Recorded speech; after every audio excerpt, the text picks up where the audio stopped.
दोस्तों, मैं संतोष कुमार सिन्हा आप सबका स्वागत करता हूं अपने इस चैनल में जिसका नाम है स्टॉक लर्निंग। साथियों, आज मैं बिरला टायर्स के बारे में कुछ बताने जा रहा हूं क्योंकि आलोक इंडस्ट्रीज के साथ साथ बिरला टायर्स में भी काफ़ी यूसी लग रहा था और आलोक इंडस्ट्रीज के एलसी लगने के साथ ही उसी समय बिरला टायर्स में भी एलसी लगना शुरू हो गया था, लोअर सर्किट लगना शुरू हो गया था। तो मुझे जहां तक लगता है कि आलोक इंडस्ट्रीज के बाद जो दूसरा स्क्रिप्ट है जिसमें लोअर सर्किट लग जाने से लोग परेशान हैं, वो स्क्रिप्ट जो है जो सबसे ज्यादा लोग परेशान हैं वो है बिरला टायर्स, मुझे ऐसा लगता है। तो आज मैं बिरला टायर्स के ऊपर कुछ बताने जा रहा हूँ, जो मेरी फाइंडिंग है, जो मैंने सर्च किया है, जो मेरी जानकारी है। और उससे पहले मैं ये बताना चाहूँगा कि एक तो मैंने जो वीडियो बनाया था इसके पहले, कल भी मैंने बनाया था, उसमें मैंने कहा था कि आप मेरे चैनल को सब्सक्राइब कीजिए, लाइक कीजिए। तो मेरे किसी साथी ने कमेंट में मुझे लिखा कि आप सब्सक्राइब करने के लिए या लाइक करने के लिए मत बोलिए, अगर आपका कंटेंट अच्छा होगा तो लोग खुद ब खुद सब्सक्राइब करेंगे। मैं भी उनकी बात से सहमत हूँ क्योंकि मुझे लाइक और सब्सक्राइब मुझे ऐसे नहीं चाहिए कि मैं आपको बोलूँ तो आप करें। अगर आपको अच्छा लगता है तो आप करें। तो इस कारण से मैं आज के बाद, चूंकि अभी तो मैं चर्चा कर रहा हूँ, आज के बाद मैं कभी नहीं कहूँगा कि आप सब्सक्राइब करें। आपको अच्छा लगता है तो आप सब्सक्राइब करें, नहीं लगता है तो आपकी मर्जी है। तो मैं उनकी बात मान रहा हूँ क्योंकि जो अच्छा होता है वो हमेशा बिकता है, पहली बात। दूसरी बात, मैंने आलोक इंडस्ट्री के ऊपर जो शेयर बनाया था उस पर मेरे एक मित्र ने मुझे कमेंट भी किया है और कमेंट में पूछा है कि आलोक इंडस्ट्रीज ने आपको कितना पैसा दिया, कि आप आलोक इंडस्ट्रीज के बारे में कुछ अच्छा अच्छा बताइए या वीडियो बनाइए। आप देख सकते हैं वो कमेंट में है, उस वीडियो के कमेंट में अभी भी मैंने उनको यही कहा है कि आप मेरा वीडियो देखते रहिए। मैं आलोक इंडस्ट्री, सिर्फ आलोक इंडस्ट्रीज ही नहीं कि मैं किसी दूसरे कंपनी के ऊपर भी बनाऊंगा। तो धीरे धीरे आपको पता चल जाएगा कि वाकई में मैं पैसा लेकर के बनाता हूँ या मैं क्यों बना रहा हूँ। चलिए, तो मैं आगे बढ़ता हूँ और आज हम बात करते हैं बिरला टायर्स के बारे में।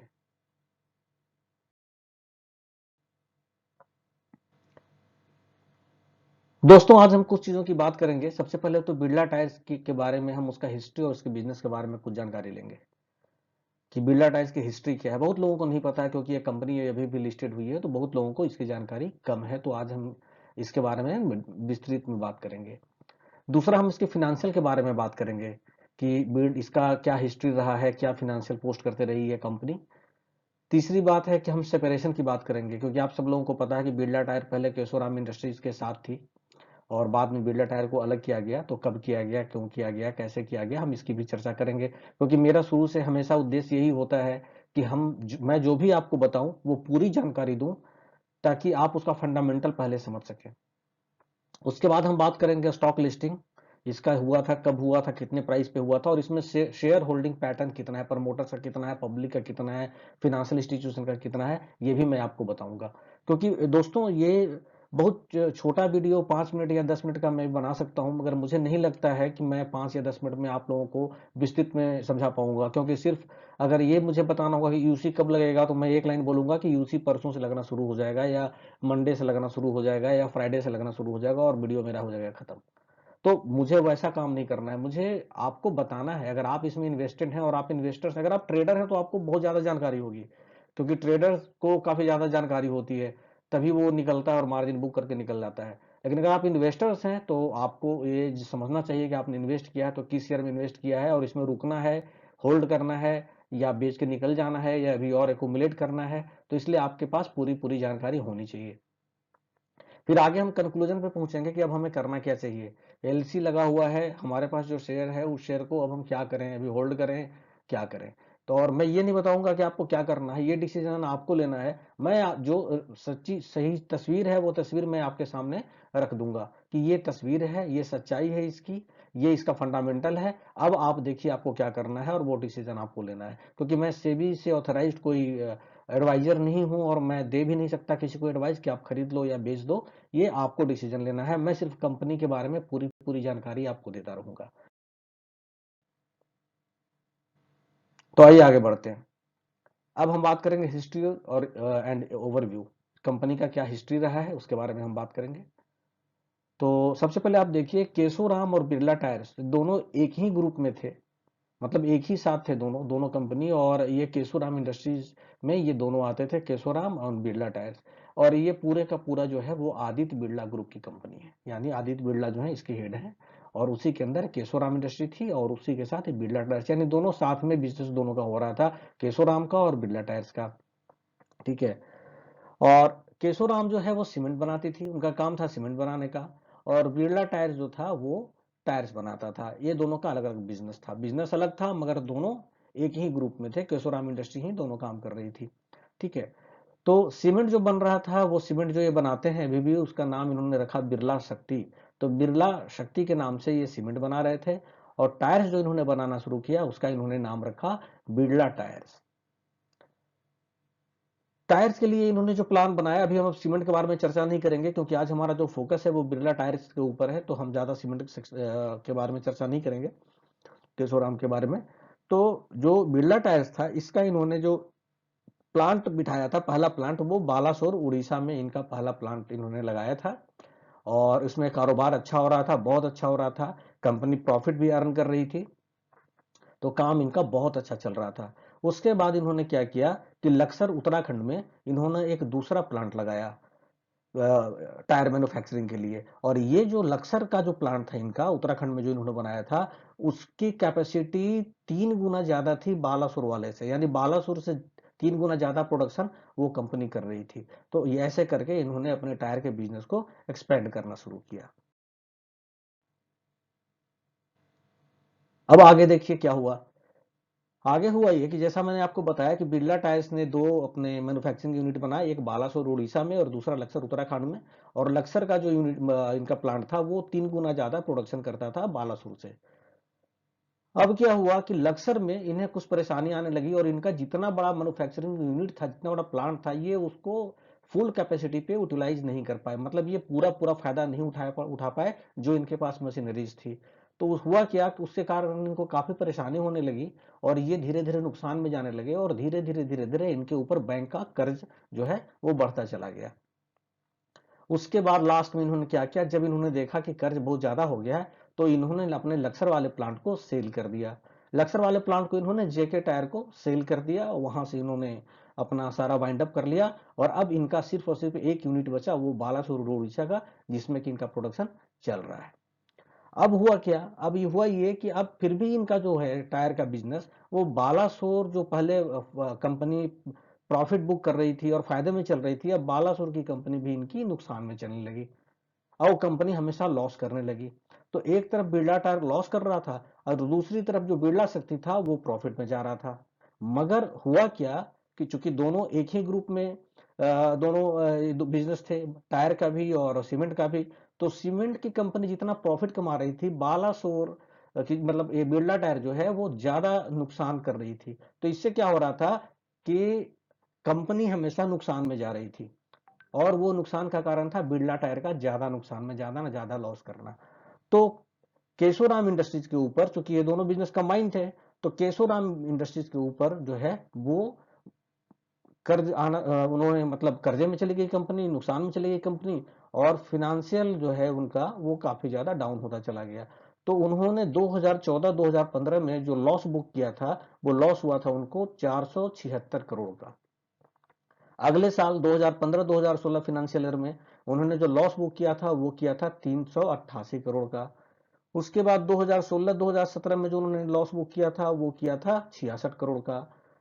फिर 2017-2018 में जो उन्होंने लॉस बुक किया वो लॉस बुक किया 128 करोड़ का। और 2018-2019 में जो उन्होंने लॉस बुक किया वो लॉस बुक किया 107 करोड़ का। तो आप देखिए यहाँ लगातार पिछले 5 साल से कंपनी जो थी वो नुकसान में चली जा रही थी, केशोराम इंडस्ट्रीज, हर साल उसे नुकसान हो रहा था। तो अब हम बात करेंगे कि फिर आगे उन्होंने क्या किया। तो केशोराम इंडस्ट्री, जैसा मैंने बताया कि पिछले 5 साल से नुकसान कर में जा रही थी कंपनी, लॉस बुक कर रही थी। तो इन्होंने क्या किया कि नुकसान में जाने के कारण इनके ऊपर 3,000 करोड़ का बैंक का कर्जा आ गया केशोराम इंडस्ट्रीज के ऊपर। अब इसके अंदर तो दो बिजनेस थे, एक केशोराम जो सीमेंट का काम कर रही थी, सीमेंट मैन्युफैक्चरिंग कर रही थी, और दूसरा बिरला टायर जो जिसमें टायर्स बन रहे थे। तो टायर्स वाले में उनको नुकसान हो रहा था और सीमेंट वाले में फायदा हो रहा था, लेकिन टायर्स वाले में इतना नुकसान हो रहा था कि पूरी कंपनी ही नुकसान में चली जा रही थी। यानी जो इनका सीमेंट से जो प्रॉफिट आ रहा था वो उसमें ही टायर्स वाले नुकसान में ही वो एडजस्ट हो जा रहा था। और ऊपर से इनके ऊपर 3,000 करोड़ का बैंक का लोन आ गया। तो इन्होंने डिसीजन लिया 2019 में, यानी 2019 पिछले साल ही, कि इन्होंने बिरला टायर को एक अलग सेपरेट कंपनी बना दी और अपने आप को सिर्फ और सिर्फ सीमेंट के लिए रख लिया। तो अब क्या हुआ कि केशोराम एक अलग कंपनी हो गई और बिरला टायर्स एक अलग कंपनी हो गई। अब दोनों का बिजनेस अलग हो गया। अब बात रही कि जो 3,000 करोड़ रुपया जो केशोराम इंडस्ट्री पे था, अब उसका क्या करेंगे भाई? जब कंपनी दो है तो कर्ज का भार तो दोनों को उठाना चाहिए। तो इन्होंने क्या किया कि 3,000 में से 2,000 करोड़ का कर्ज अपने ऊपर रख लिया और 1,000 करोड़ का कर्ज इन्होंने बिरला टायर्स को दे दिया। यानी बिरला टायर्स के जो बैलेंस शीट है उसमें इन्होंने 1,000 करोड़ ट्रांसफर कर दिया। तो अब बिरला टायर्स को 1,000 करोड़ बैंक को चुकाना है और केशोराम को 2,000 करोड़ चुकाना। अब देखिए हुआ क्या कि जब 2019 में कंपनी को अलग कर दिया गया तो बाद में एक अलग एंटिटी बन गई। तो बिरला टायर्स ने अपने शेयर को स्टॉक एक्सचेंज में लिस्ट किया और ये इन्होंने इसी साल 10 फरवरी 2020 को 40 रुपए के भाव पे इसको लिस्ट किया, अपने शेयर को। और फेस वैल्यू जो है वो इसका 10 रुपया है। बिरला टायर्स के शेयर का फेस वैल्यू जो है वो 10 रुपया है। अब इसमें हम देखेंगे कि इसका प्रमोटर्स का क्या होल्डिंग है। तो आप देखेंगे कि 53% यानी 53% इसमें प्रमोटर्स का होल्डिंग है और 43% जो है वो इसमें पब्लिक का होल्डिंग है। और बाकी 4% में ही आपके आते हैं ये जितने भी इंस्टीट्यूशन है, यानी उनका कोई खास होल्डिंग नहीं है। मेन प्रमोटर्स का है और पब्लिक का होल्डिंग है बिरला टायर्स में। ठीक है। अब इसमें क्या हुआ कि मार्च 2020 तक आप देखेंगे कि जो प्रमोटर्स का 53.1% यानी 53% जो इनका होल्डिंग था उसमें से 44.8 यानी 45% जो होल्डिंग है इन्होंने गिरवी रख दिया। यानी 53% इक्विटी का 45% इन्होंने गिरवी रख दिया था। दो ये है मार्च का डेटा 2020 में। मगर ये जून में इन्होंने क्या किया कि इन्होंने अपने सारे प्लेस्ड शेयर छुड़ा लिए बैंक से, यानी जो गिरवी पड़े हुए थे सबको इन्होंने छुड़ा लिया, जो कि इनके लिए बहुत अच्छी बात है और इन्वेस्टर्स के लिए भी बहुत अच्छी बात है। तो अब हम कंक्लूजन पे आते हैं। तो इसमें जो है वो क्या है कि अब जो है बालासुर का जो प्लांट है वो भी बहुत अच्छा नहीं कर रहा है अभी। यानी अभी भी ये पूरी तरीके से प्रॉफिट में नहीं आए हैं। दूसरी बात कि जो अभी ऐसा सुनने में भी आया है कि बालासुर के जो एम्प्लॉई हैं उनको रेगुलर सैलरी भी नहीं ये लोग दे पा रहे हैं, बिरला टायर्स नहीं दे पा रही है। और कंपनी ने अभी तक कोई फिनेंशियल पोस्ट नहीं किया। यानी पहले जो भी इसमें बीएसी में और एनएसी में ये लोग पोस्ट करते थे वो कंबाइंड इनका फिनेंशियल होता था। कंबाइंड का मतलब हुआ कि दो बिजनेस थे इनके, तो दोनों बिजनेस का मिलाकर एक रिपोर्ट देते थे।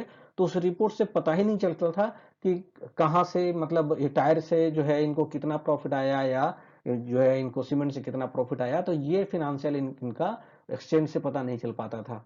तो अभी भी बिरला टायर्स ने, चूंकि फरवरी में कंपनी लिस्ट हुई है और अभी तक इसने मार्च का भी पोस्ट नहीं किया है, तो बिरला टायर्स का कोई भी डेटा जो है एनएससी या बीएससी पर अवेलेबल नहीं है जिससे हम ये निकाल सके कि इसका ईपीएस कितना होना चाहिए, इसका पी कितना होना चाहिए, इसका नेट सेल्स कितना है, या ये कितना इंटरेस्ट दे रही है, या इसका जो है सो रेवेन्यू कितना है। ये निकालने के लिए हमारे पास आज के डेट में कोई भी डेटा बिरला टायर्स का मतलब स्टैंड अलोन नहीं है। लेकिन इसमें कुछ अच्छी बातें हैं। अच्छा, यहाँ पे एक कंफ्यूजन मुझे ये हो रहा है कि अगर बालासुर की एम्प्लाई को लगातार सैलरी नहीं मिल रही है, उसको देने के लिए पैसे नहीं है, तो फिर प्रमोटर्स ने जो अपने गिरवी रखे हुए और सारे के सारे शेयर छुड़ा लिए, वो कैसे छुड़ाया उसने? तो ये थोड़ा सा कंफ्यूजिंग है, ये मैच नहीं करता है जो हुआ है और जो हो रहा है। जैसे न्यूज आ रही है उससे मैच नहीं कर रहा है। और इसका मैं जो इन्होंने जो छुड़ाया है, ये जिस वेबसाइट पे जो न्यूज है वो मैं उसका डिस्क्रिप्शन में लिंक डाल दूंगा, आप देख लेंगे। तो जो अच्छी बात है इस कंपनी में, वो अच्छी बात यह है कि ये बिरला ग्रुप की कंपनी है और इसका प्रमोटर्स होल्डिंग जो है वो बहुत अच्छा है। यानी 50% से ऊपर का जो प्रमोटर होल्डिंग होता है वो बहुत अच्छा माना जाता है और इसका जो है सो 53% प्रमोटर्स होल्डिंग है। ये इस कंपनी के लिए अच्छी बात है। दूसरा, अभी जो है ये रिजल्ट अगर इसका अच्छा आएगा तो जो इसका प्राइस जो नीचे की ओर जा रहा है वो प्राइस जो है इसका वहीं पे होल्ड हो जाएगा और प्राइस फिर ऊपर की ओर जाएगा, अगर इसका रिजल्ट अच्छा आता है तो। तीसरी बात है कि प्रमोटर्स जो हैं उन्होंने अपना सारा गिरवी रखा हुआ शेयर छुड़ा लिया, ये भी एक बहुत अच्छी बात है इस कंपनी के लिए। और जो इंडियन गवर्नमेंट जो है उन्होंने चाइना से जो इंपोर्ट होते थे पहले टायर्स, तो उन पे कुछ बैन लगाया है, तो इसका भी जो है फायदा है वो इनको मिलेगा।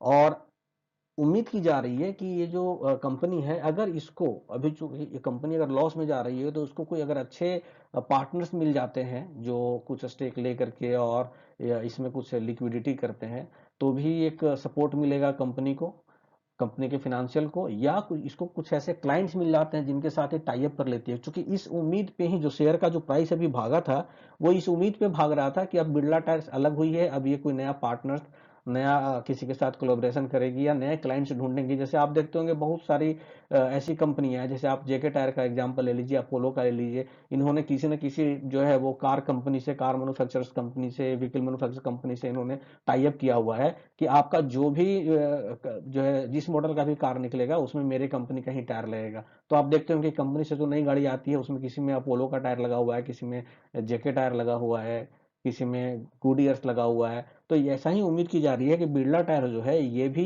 किसी न किसी कंपनी से जो है या किसी क्लाइंट से ऐसा क्लाइंट खोजेगी जिसको कि ये अपना टायर जो है उसके इसके लिए टाई अप कर सके, ताकि वो कंपनी जब भी कोई अपनी अपना व्हीकल निकाले, गाड़ी निकाले, तो बिरला टायर्स के साथ ही निकले उसकी गाड़ी।